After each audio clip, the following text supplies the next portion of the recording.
Alice e sejam bem-vindos a mais um áudio aqui para o canal. E hoje nós teremos o capítulo 4 do livro O Guardião da Meia-Noite. Espero que vocês estejam gostando do livro e também peço que você deixe seu apoio ao canal. É sempre muito importante para mim. Se você quiser me apoiar de alguma outra forma, você também pode olhar no box de descrição ou se tornar um membro do canal. Certo? Então, dados os recados, vamos para o capítulo 4. Volta a Portugal. Vendi todos os meus bens e partimos para Portugal. Lá tudo ficaria para trás.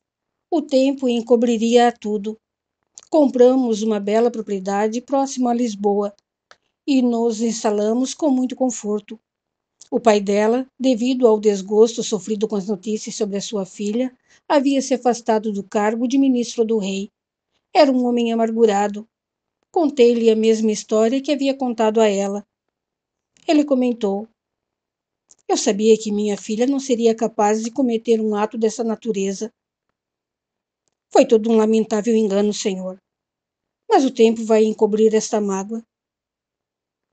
Assim espero, barão. Espero que possam viver bem de agora em diante. Tenho certeza disso, pois eu a amo e tudo farei para que seja muito feliz. Ainda ficamos a conversar mais um pouco. Voltei para minha casa. Queria ficar próxima a ela o mais possível. Com alguns meses em Portugal, ela engravidou novamente. Eu, às vezes, acordava com pesadelos horríveis. Eram lembranças amargas da expedição. Figuras vingativas se aproximavam de mim e tentavam me matar. Isso durante o sono. Acordava transpirando muito e com o coração disparado. Isto foi se tornando rotineiro. Todas as noites eu tinha esses pesadelos horríveis. Outras vezes, era o comandante da expedição tentando matar-me. Eu tinha medo de dormir e definhava a olhos vistos. Minha esposa começou a se preocupar com minha saúde. Você tem que procurar um médico para ver qual é o mal que o aflige, barão. Não é o mal do corpo que me incomoda, mas sim da alma, minha querida. A consciência me acusa dia e noite, e isto está me aniquilando. Tenho medo de dormir, pois quando durmo, vejo hordas de índios me perseguindo, ou os homens da expedição, ou o negro morto no nosso quarto. Todos me acusam de ter provocado suas mortes. Mas você não tem culpa alguma. Tudo foi consequência daquela noite horrível. Eu sei disto, e acredito que sou mesmo culpado por tudo. Não se acuse assim. Você também foi mais uma vítima do pesadelo. Se eu não tivesse agido com precipitação, nada disso teria acontecido. Estou pagando o preço de meus erros. Você não poderia saber da verdade se outro negro não tivesse lhe contado. Sempre restaria uma dúvida que, espero eu, já não exista mais. Já não existem mais dúvidas. Apenas remorso por tantas mortes que eu causei. Não pense mais nisso. Um dia Deus o julgará e você verá, o juízo dele será a seu favor. Ele, em sua grandeza, mostrará a todos que você não teve culpa alguma. Apenas agiu movido pela dúvida. Era um direito seu. Como poderia saber que o tal negro havia entrado em nosso quarto quando você chegou? Além do mais, se matar um negro não foi culpa sua. Se ele ficasse vivo, poderia ter esclarecido tudo ali mesmo. Vou procurar controlar meus pensamentos, querida. Disse isso mais para ela do que para mim, pois eu sabia de toda a verdade, mas não tinha coragem de contá-la. Quanto ao julgamento de Deus, eu o temia muito mais, pois aos olhos dele eu nada poderia ocultar. O inferno seria o caminho natural para alguém como eu. O inferno seria caminho natural para alguém como eu. Esse pensamento me incomodava muito mais ainda. Orava muito, pedindo perdão divino, mas não tinha esperança de obtê-lo. A gravidez avançada e eu me destruía cada dia mais. Quando chegou o dia do nascimento da criança, eu me alegrei um pouco com a emoção da chegada de outro filho. Isso me animou. Os pesadelos diminuíram de intensidade. Talvez, com a vinda de um filho, eu esquecesse o passado. Sonhava com essa hipótese. Até melhorei de saúde, mas tudo não passou de ilusão de minha parte. A criança nasceu doente e poucos dias depois veio a falecer. Minha esposa ficou inconsolável quando soube de sua morte. Eu me recolhi mais ainda. Comecei a acreditar num castigo divino. Sim, só podia ser um castigo pelos meus erros. Já havíamos perdido um filho que era saudável até eu chegar na aldeia e causar tantas mortes. Não achava outra explicação para duas crianças morrerem sem motivo algum, que não uma maldição divina. Esse pensamento foi se tornando insuportável. Os pesadelos voltaram com intensidade redobrada.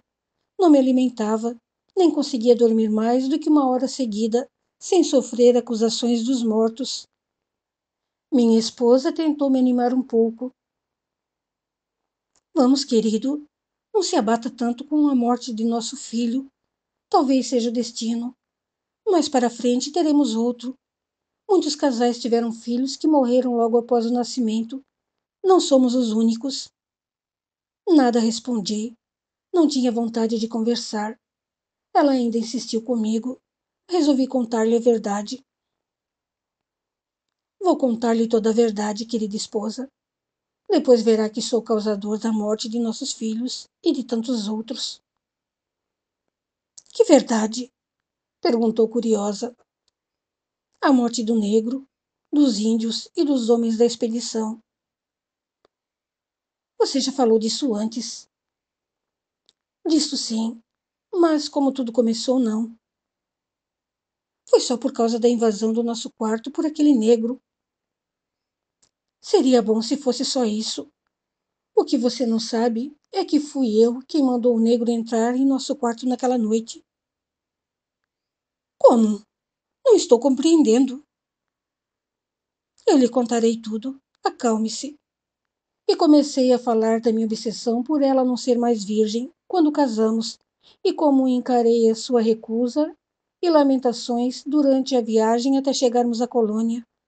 Quando terminei de falar, ela nada disse. Dos seus olhos corriam lágrimas em abundância. Após algum tempo, conseguiu falar.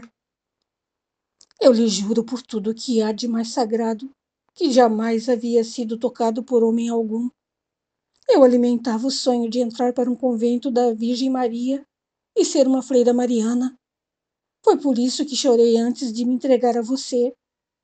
Como pôde duvidar de minha virgindade? Por que não acreditou em mim? Será que eu dava mostras de ser uma esposa leviana? Eu sinto muito. Sou o maior culpado por todo o seu sofrimento. Espero que me perdoe algum dia. Não é para mim que deve pedir perdão, mas sim para Deus, por ter causado a morte de tantos inocentes. É por isso que eu me martirizo tanto.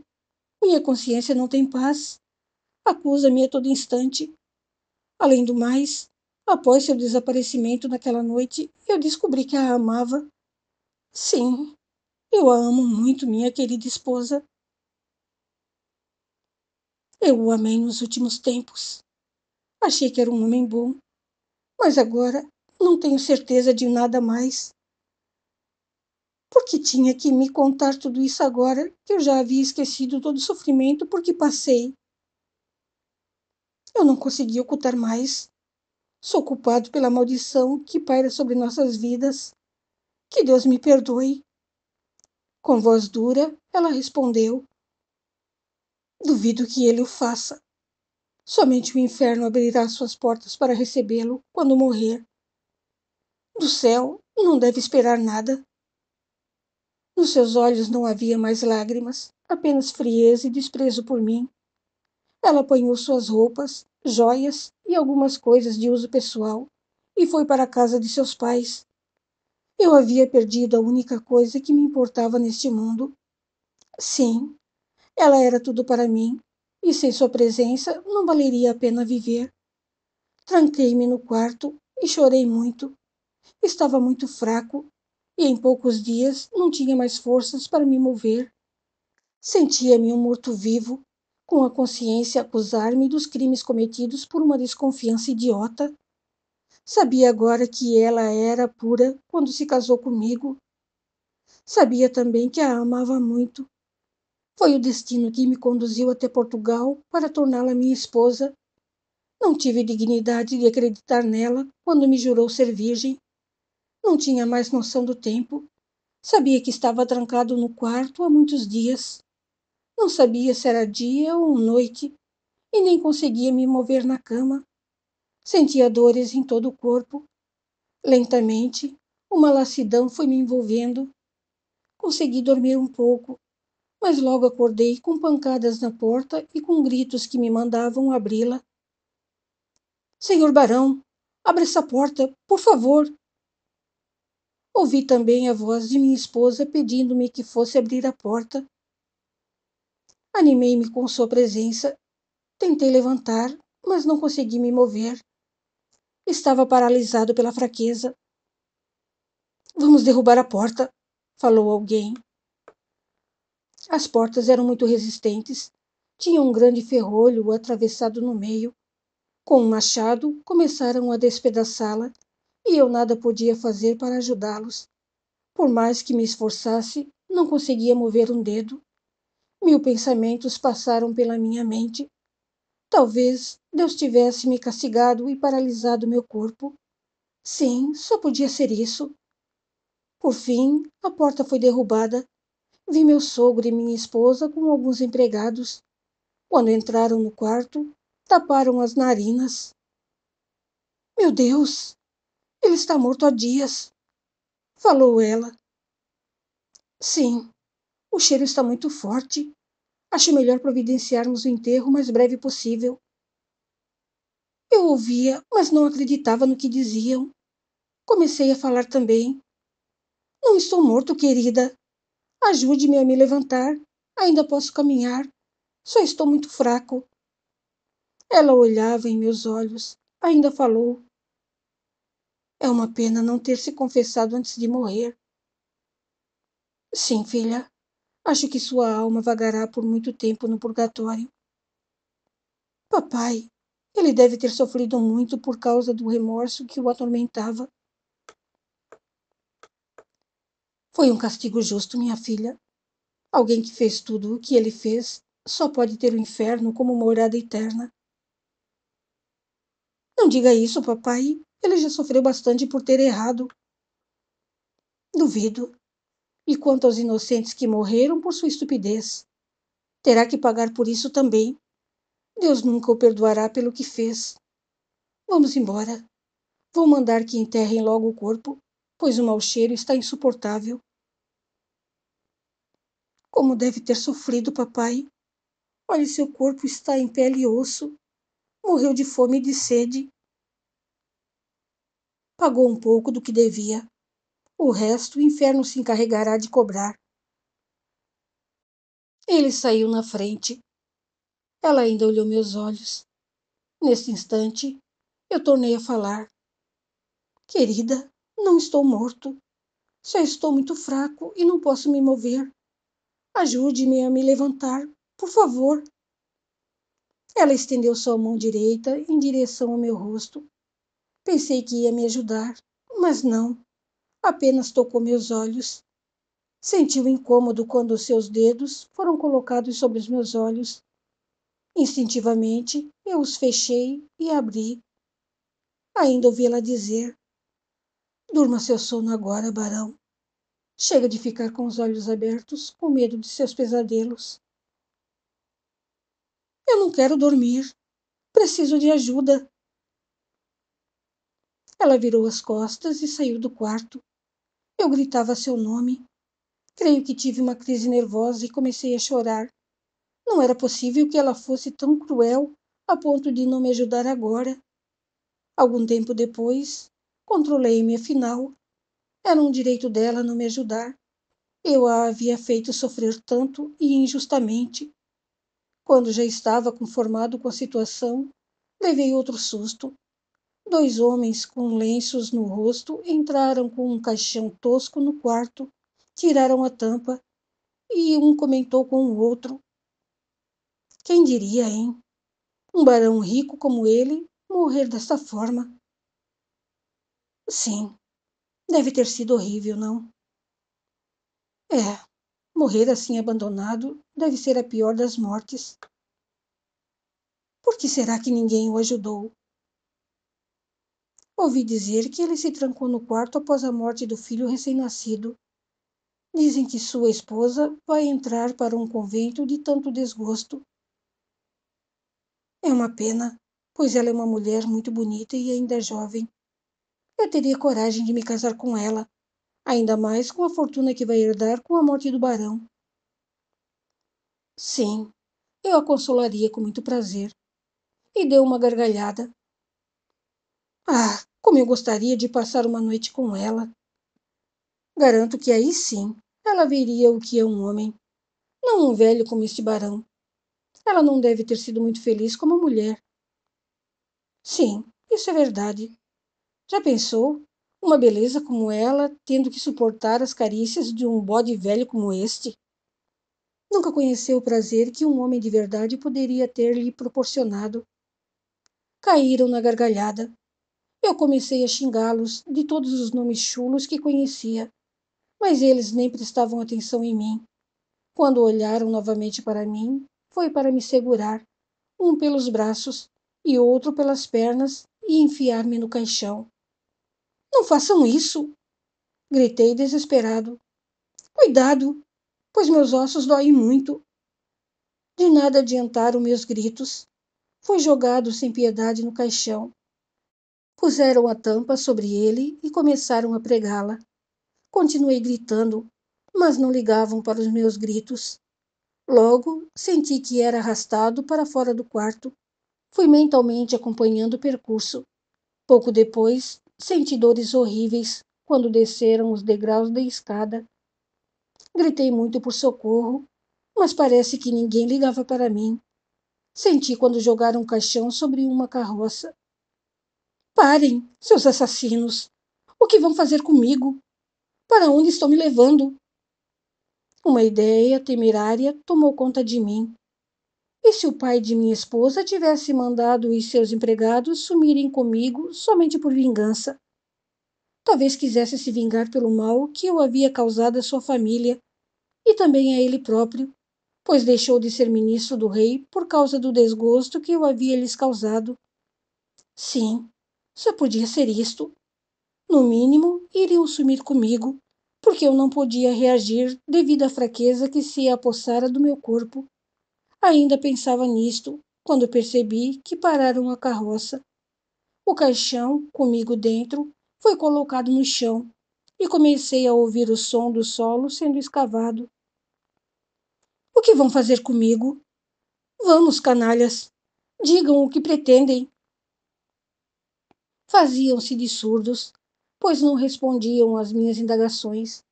Logo, o barulho cessou e o caixão foi colocado numa vala. Isto eu percebi claramente. Apesar de fraco, tinha todos os sentidos alertas. Que horror! Começaram a cobri-lo com terra. Eu ouvi o som da terra caindo sobre o caixão. Parem com isso! Vamos! Seus cães imundos! Não podem fazer isto! É uma desumanidade enterrar um homem vivo. De nada adiantaram as minhas palavras. Ouvi quando fincaram algo que não pude precisar o que era. Ainda ouvi quando um deles falou: Adeus, barão. Que a terra o acolha para todo sempre. Malditos! Pensei eu. Quem iria saber que eu havia sido enterrado vivo? Somente eles saberiam onde me encontrar, e na certa não iriam contar para mais ninguém. Sim, meu sogro havia se vingado de uma forma diferente. Aproveitara-se de minha paralisia e sumira com o meu corpo. E minha esposa? Como poderia ter concordado com tal plano?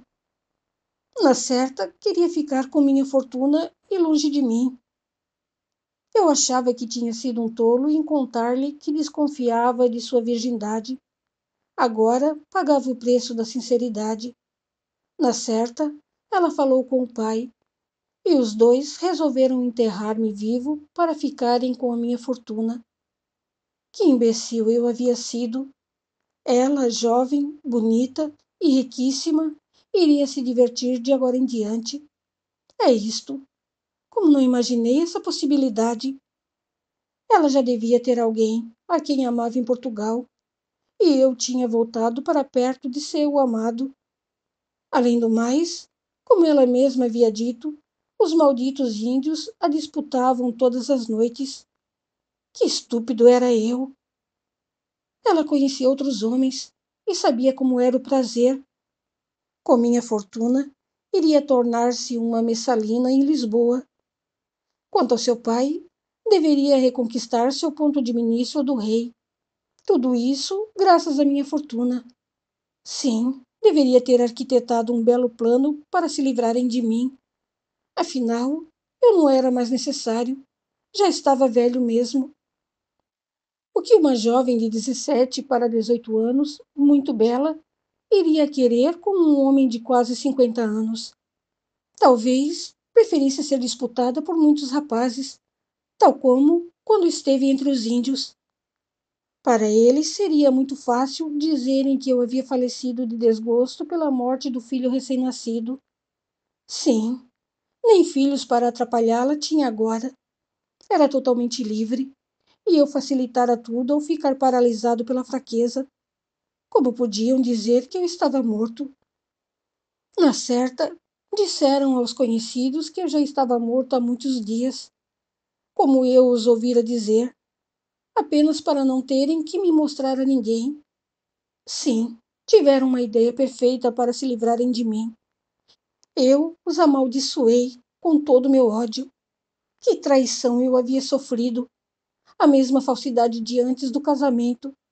No mínimo, o pai consentiu em dá-la a mim em casamento porque sabia que ela já não era mais virgem. O tolo e rico barão apareceu para salvar as aparências. Chamei-me de idiota muitas vezes. Por que fui me meter em tamanha enrascada?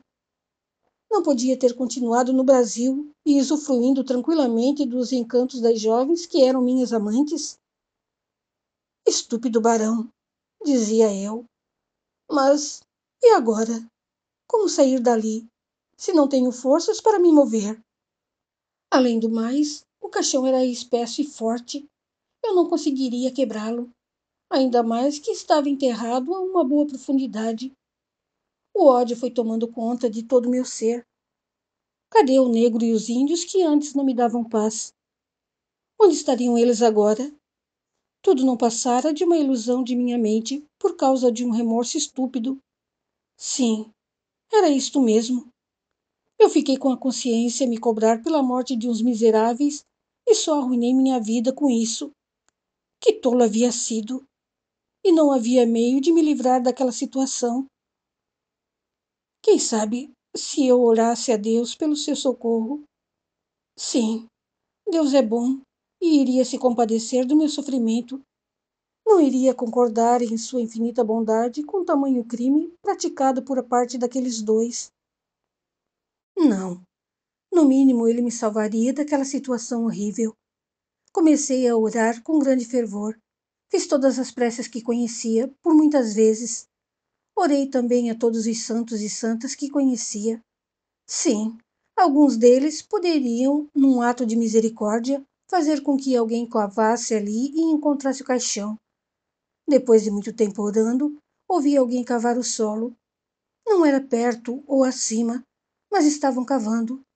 Sim, Deus e os santos haviam ouvido minhas preces. Uma alma piedosa, guiada por mãos divinas, vinha em meu socorro. Na certa iria cavar todo o lugar até me encontrar. Isto era certo, pois Deus ouvira minhas preces. Algum tempo depois, cessaram os golpes no solo. Achei que não iriam me encontrar. Ouvi alguém falando algo, mas a distância não me permitia entender o que falavam. Gritei bem alto. Quem sabe ouviriam, apesar de eu saber que o som não chegaria até eles, pois o caixão fazia um eco muito forte. Isso significava que o som não se propagaria. As vozes cessaram. Achei que haviam desistido de procurar por mim. Continuei orando e orando sem parar. Como eu amava a Deus e aos santos. Às vezes eu tinha crises de desespero e chorava muito. Não conseguia conter o pranto naquela situação. As dores aumentaram muito. Começaram a surgir feridas em meu corpo. Tinha um aspecto horrível. Aos poucos, foram aumentando de tamanho. Eu podia senti-las crescendo. Quantas dores eu sentia! Gritava por socorro e ninguém me ouvia. Já não conseguia orar a Deus.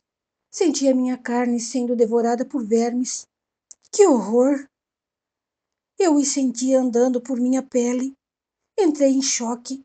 Aquilo era algo que eu não havia imaginado.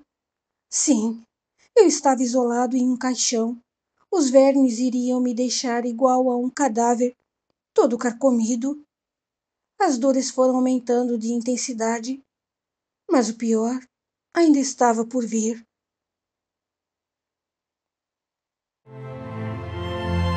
Continua no capítulo 5. Até lá!